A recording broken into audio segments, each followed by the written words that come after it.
오늘 8일입니다. 화요일이고요. 사도행전 19장 23절로 41절. 오늘은 내용이 좀 깁니다. 60쪽에서 63쪽까지 본문입니다. 교재 내용으로 교독합니다. 그때쯤 되어 이 도로 말미암아 적지 않은 소동이 있었으니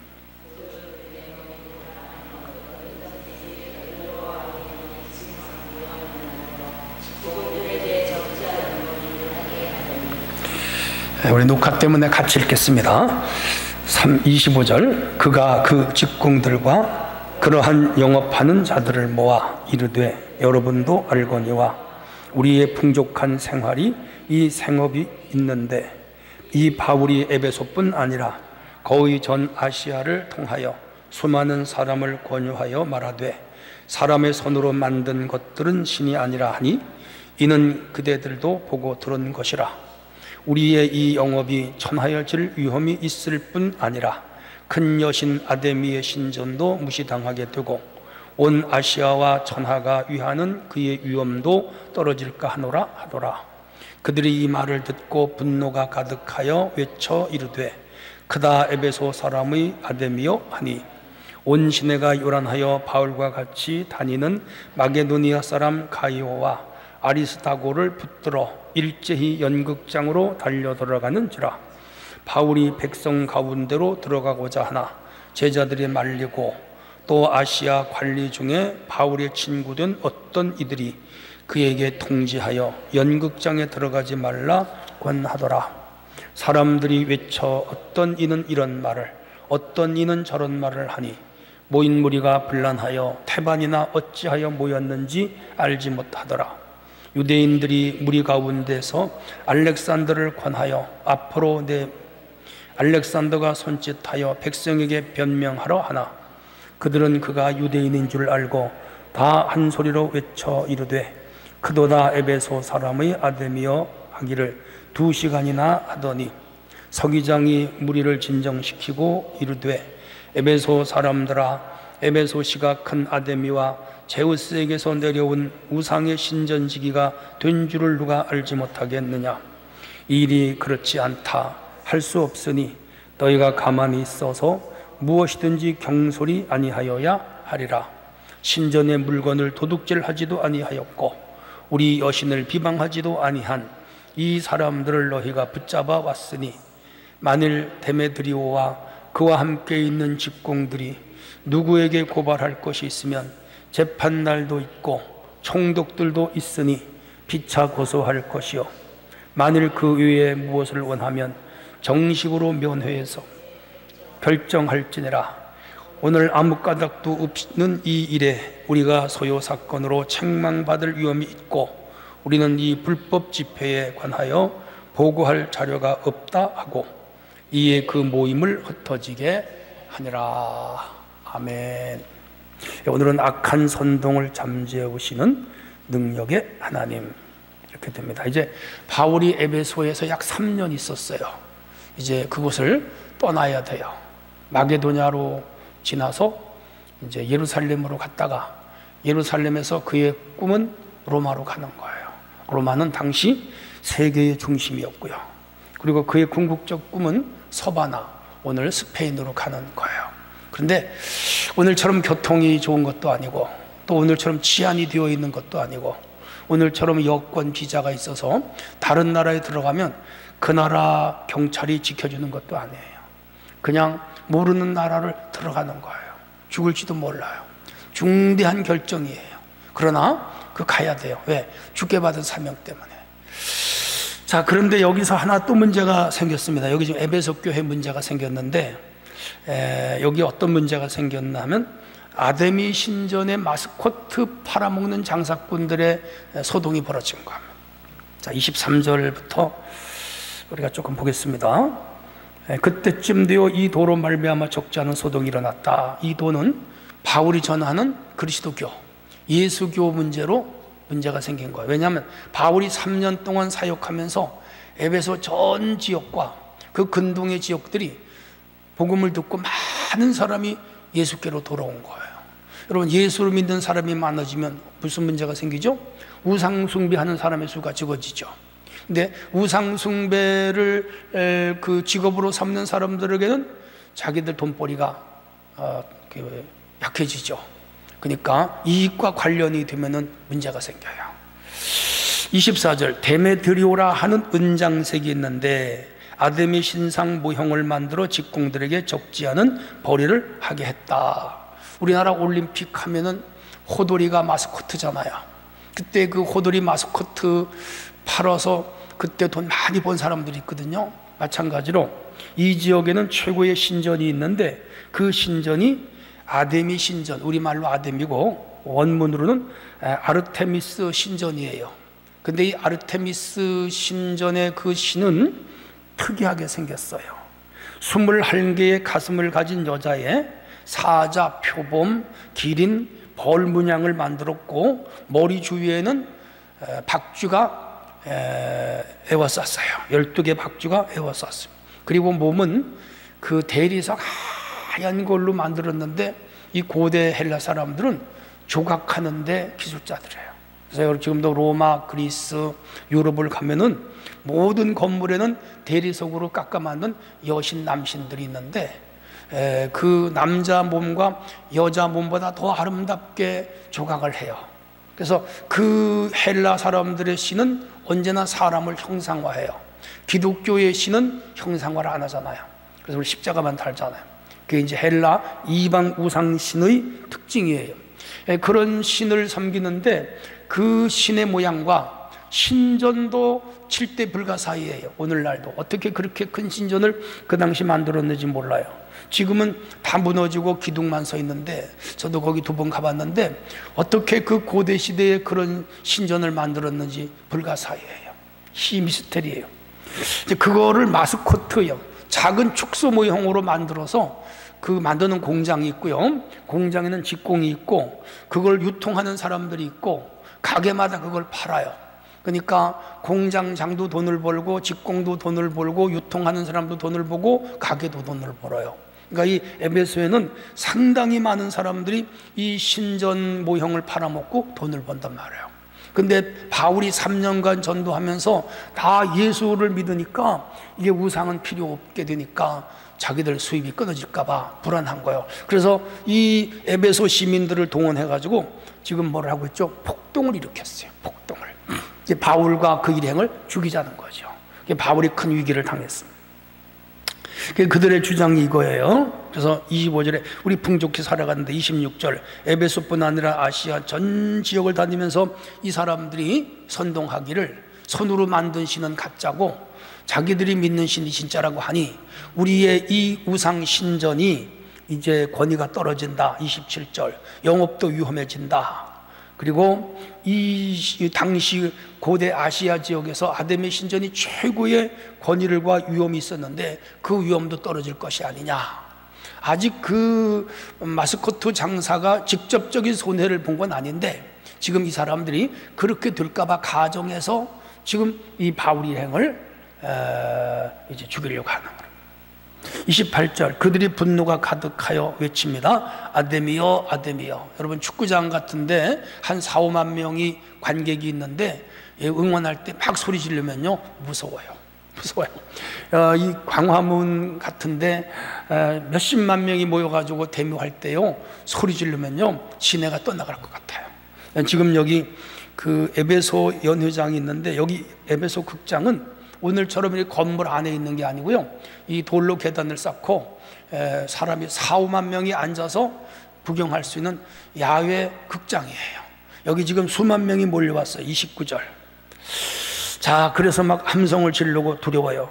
바울이 그 백성 가운데 들어가 가지고 설득하거나 변명을 하려고 그러는데 그 위험하다고 그의 친구가 들어가지 말라. 30절에 한 장 넘기시면 사람들이 외쳐서 어떤 사람은 이 말을 하고 어떤 사람은 저 말을 하는데 거기 지금 수만 명이 모였는데 목적이 무엇이며 내용이 무엇이며 왜 모였는지를 모르는 사람이 대반이에요. 이게 군중심리죠.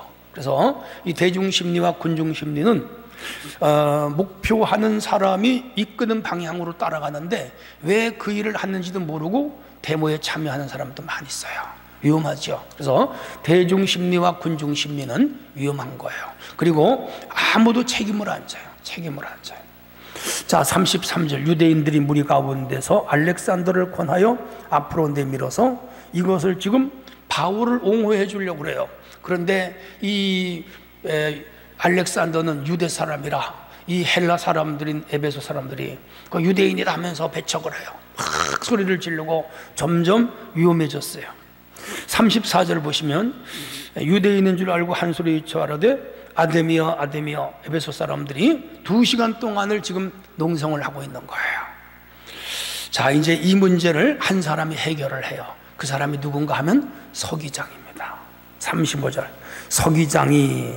이 서기장은 민회를 소집할 수 있고요, 이 로마 치하였기 때문에 로마와 이 지금 에베소 지역에서 중간 역할을 하는 사람으로서 오늘날로 말하면 대사관이라고 생각하시면 됩니다. 그러니까 로마 대사쯤 되는 사람이에요. 그래서 이 사람이 나서서, 이 사람은 권위도 있고 또 정치력도 있고 행정적인 책임도 지는 사람이고 치안도 책임지는 사람이라 굉장히 계급이 높은 사람이 나섰어요. 그래서 그들에게 설득을 합니다. 그러면서 이 에베소 사람들을 축혀주어요. 35절에 에베소 사람들아, 에베소가 큰 아데미와 제우스에게서 내려온 우상의 신전지기가 된 줄을 알지 못하느냐. 사실은 이 에베소 지역보다는 그리스 아테네가 더 이 고대 문명의 발상지지만은 지금 이 사람이 이 문제를 해결하기 위하여 에베소 사람들을 오히려 좀 더 띄워주는 형식으로 말을 합니다. 그래야 사람들이 설득을 당하죠. 자기들을 높여줘야, 자기들을 하대하거나 깎아내리면 더 기분이 나쁘죠. 그래서 이제 굉장한 리더예요. 36절, 이 일이 그렇지 않다 할 수 없으니 너희가 가만히 있어서 무엇이든지 경솔히 하지 않아야 하리라. 너희들의 주장이 어느 정도 설득력은 있는데, 그러나 이렇게 경솔하게 일을 처리하면 법적인 문제가 생길 수 있다. 내 말을 잘 들어라. 그래서 37절에 신전 물건을 이 사람들이 도둑질한 것도 아니고, 그렇다고 너희 여신 아데미를 이 사람들이, 즉 바울 일행이 깎아내린 것도 아니고 비방한 것도 아니고, 그런데 너희들에게 어떠한 우려스러운 일이 있다고 해서 함부로 법적 절차를 밟지 않고 이런 식으로 폭동을 일으키고 그리고 그 사람들을 해코자 하면 너네들 법적인 문제 생긴다 라고 설득을 해요. 38절, 데메드리오와 그와 함께 있는 직권들이 누구에게 고할 것이 있으면 재판날도 있고 총독도 있으니 법적인 절차를 밟아라. 너네들이 손해본 거가 있으면 구체적인 자료를 수집해서 정식으로 총독이나 관하에 고발을 해서 이 사람들의 죄를 물어야지 이렇게 막무가내로 사람들을 동원해서 데모하면 되겠느냐, 이 말을. 우리나라도 법적 잘 다 있는데 이익단체들이 길거리 나와 자꾸 데모하잖아요. 우리 시민들이 얼마나 불편해요.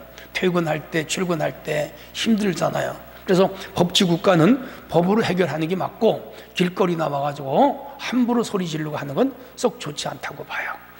자, 그래서 서기장이 설득을 했습니다. 그러면 39절에 만일 그 외에 무엇이 있으면 정식으로 민회에서 결정하라. 거기 여러 기구가 있어요. 우리나라도 1심, 2심, 3심이 있잖아요. 그리고 경찰서도 있고요. 그리고 행정적인 거 있으면요, 시청에 가면 되고요. 이렇게 다 절차가 있는 사회인데 이렇게 폭동을 일으키고 사람들을 모집해가지고 이렇게 떼거지로 모여 나와가지고 완력으로 해결하면 안 된다. 그라고 설득을 했습니다. 40절, 오늘 아무 까닭 없이 이 일에 우리가 소요 사건으로 책망을 받을 위험이 있고 불법 집회에 관하여 보고할 자료가 없다. 불법 집회잖아요. 그러니까 이제 이런 거 하지 말고 흩어져라 그랬더니 다행히 해결됐어요. 41절에 이에 그 모임을 흩어지게 하니라. 큰 소요 사건이 종결됐습니다. 한 장 넘기셔서 질문을 한번 보겠습니다. 데메드리오가 사람들을 선동한 이유는 무엇일까요? 자기들의 이익이 끊어질까 봐. 세상 사람들의 가장 큰 관심사는 뭐죠? 이익의 문제예요. 돈 문제예요. 서로 친구와 친구가 헤어지는 것도 돈 문제 때문에 주로 헤어져요. 가족과 원수가 지는 것도 대개는 돈 문제예요. 교회에서 성도 간에 상처받는 것도 돈 꾸어주고 빌려주다가 문제가 생겨요. 그래서 우리는 교회는 절대로 성도 간에 돈거리 하지 말아라, 개 같은 거 하지 말아라, 신신당부하죠. 이런 거 자칫하면요 교인도 잃고 상처받고. 그래서 돈 문제는 교회 안에서 서로 꾸어주고 꾸어주지 말고 보증 쓰지 말고 그런 거 하라고 철저하게 가르칩니다. 근데 이 국가와 국가 간의 문제도 돈 문제예요. 결국 이 소요 사건은 돈 문제, 왜? 인간은 물질이기 때문에 그렇습니다. 복음이 이도록 확산될수록 축소되어야 마땅한 세상 영업에는 어떤 것들이 있을까요? 그래서 우리 예수 믿음으로 인해서 한국에 술집이 좀 많이 없어지면 좋겠다, 그런 생각. 그리고 죄 짓는 그런 그 상행위들, 유락 산업이라든지 매춘 산업이라든지 이런 거 안 좋잖아요. 마약 팔고 하는. 그런데 우리나라는 점점 매춘 산업이 늘어나고 있고 마약을 많이 팔고 있고 그리고 술집이 많이 늘어나고 있는 것은 우리 한국에서 기독교 영향력이 약하다는 거죠. 김익두 목사님이 평양에서 복음 증거할 때는 기생들이 다 예수를 믿으면서 기생집이 다 문을 닫아버렸어요. 술집이 다 문을 닫아버렸어요. 그렇게 되는 게 좋은 사회예요. 우리도 그런 사회가 되도록 우리는 기도하고, 이 우상장사가 돈 버는 그런 나라는 좋은 나라가 아니죠. 자, 그 다음 이제 아래 서기장은 흥분한 에베소 사람들을 어떤 말로 진정시켰나요? 합리적인 말로 진정시켰어요. 사람을 설득하는 데는 합리적이고 상식적이고 법적인, 이성적인 그러한 내용으로 설득을 해야 줄어들어요. 감정적으로 대하면 문제는 더 커집니다. 그러므로 우리가 사람과 어떠한 문제가 있을 때는 만나서 조근조근 하면서 작은 음성으로 상대방을 설득하고 이해하면 문제가 해결되고, 소리 지르고 욕하고 화내면 문제는 더 커집니다. 이런 의미에서 서기장은 굉장히 지혜로운 사람이에요. 기대하지 않았는데 내 편이 되도록 도움을 준 사람은 누구일까요? 이 서기장하고 바울하고는 사실 일면식도 없었을 거예요. 근데 생각지 않은 사람이 나서서 이 일을 진정시켜서 바울은 위기를 모면했죠. 우리가 살다 보면 전혀 나와 상관없는 사람들이 우리를 도와주는 경우가 있어요. 그렇게 해서 위기를 모면하는데 그 사람이 누굴까요? 하나님이 나에게 보내준 천사들이에요. 그러므로 우리가 인생을 살아가는데 꼭 세상이 나쁘지만은 않아요. 내가 힘들고 어려울 때 생각지 않는 분이 도와주고, 생각지 않은 사람으로부터 도움의 손길이 와 문제가 해결되는 경우를 종종 봐요. 하나님이 우리를 위하여 보내준 사람들이에요. 이런 사람들이 우리 인생을 살아가는데 꼭 있어요. 하나님은 우리 눈에 보이지 않지만 우리 뒤에서 역사하시는 분이에요. 자, 오늘 하루도 하나님 은혜가 여러분 위에 있으시기를 바랍니다. 하나님 아버지 감사합니다. 오늘도 새벽에 주님 앞에 나와 예배로 하루를 열어가게 하심을 감사합니다. 에베소 교회에서 데메드리오라고 하는 사람이 아데미 신전 마스코트 영업하는 사람들을 동원하여 바울 일행을 폭력으로 제지하려 했으나 서기오장이 나타나서 이제 그 문제를 잘 해결하고 무사히 에베소 사역을 끝내고 바울은 예루살렘으로 올라가게 됩니다. 그의 일정 속에 하나님이 함께 하셨듯이 오늘 우리의 모든 삶에도 주님은 깊이 역사하시는 줄로 믿습니다. 오늘도 힘들고 험한 세상을 살아가죠. 날마다 우리를 돕는 사람을 보내주셔서 난처한 입장이나 어려운 환경에서도 다시 회생할 수 있게 하시고 우리의 삶이 형통되도록 인도하여 주시옵소서. 예수님의 이름으로 기도합나이다. 아멘.